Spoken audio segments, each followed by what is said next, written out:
بسم اللہ الرحمن الرحیم۔ السلام علیکم۔ نظم یہ سڑکیں شاعر سید ضمیر جعفری کے مشقی سوالات کے انتہائی آسان جوابات کے ساتھ نالج وتھ کیلنڈر کی جانب سے خوش آمدید۔ تو چلے بچوں ویڈیو کا آغاز کرتے ہیں۔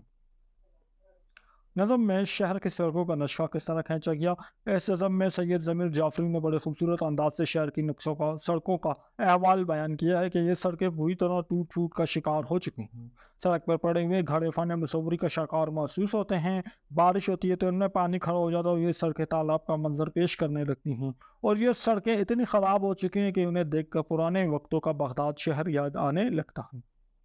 اس نظم میں ہر بند میں 5 مصرے ہیں۔ ایسی نظم کو کیا کہتے ہیں؟ مخمص عربی زبان کا لفظ خمس سے نکلا ہے۔ خمس عربی میں 5 کو کہتے ہیں۔ جس نظم کے ہر بند میں 5 مصرے ہوں وہ مخمص کہلاتی ہیں۔ اس نظم میں شاعر نے جو تلمیحات بیان کیے ان کی وضاحت کریں۔ اس نظم میں شاعر نے مزید تلمیحات بیان کیے ہیں۔ بغداد کی اولاد یہ سڑکیں۔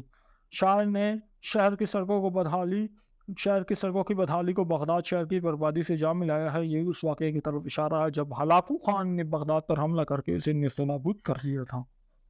رستم و سہراب ہو جانا۔ یہ دونوں ایرانی پہلوان باپ بیٹا تھے، آپس میں بھی لڑتے رہتے تھے۔ شاعر نے ان دونوں کا ذکر کر کے نالیوں کے پانی اور بارش کے بعد ٹوٹی ہوئی سڑکوں کے پانی کا آپس میں ٹکراؤ بیان کرنے کی کوشش کی۔ مانی و چغتائی و بہزاد۔ مانی بہزاد ایرانی مصور ہیں، عبد الرحمن چغتائی پاکستانی مصور ہیں۔ شاعر نے ان تینوں کا تذکرہ کر کے کہا یوں محسوس ہوتا ہے جیسے ان تینوں مصوروں نے اپنے فن کا مظاہرہ کرتے ہوئے کسی راستے کو پینٹ کیا ہے جہاں گڑھوں ٹیلوں اور کھائیوں کی بھرمار ہے۔ دیجل الفاظ کے 4 ہم قافیہ لکھیں۔ ہم قافیہ اسے کہتے ہیں جن کی ایک آواز ہوتی ہے۔ ایجاد، سیاد، برباد، آزاد، افتاد، گرداب، شاداب، سیلاب، بیتاب، نایاب، نگر، ڈگر، مگر، اگر، شرر، قلم، نرم، کرم، قسم، عالم، خار، مار، پار، تار، کار۔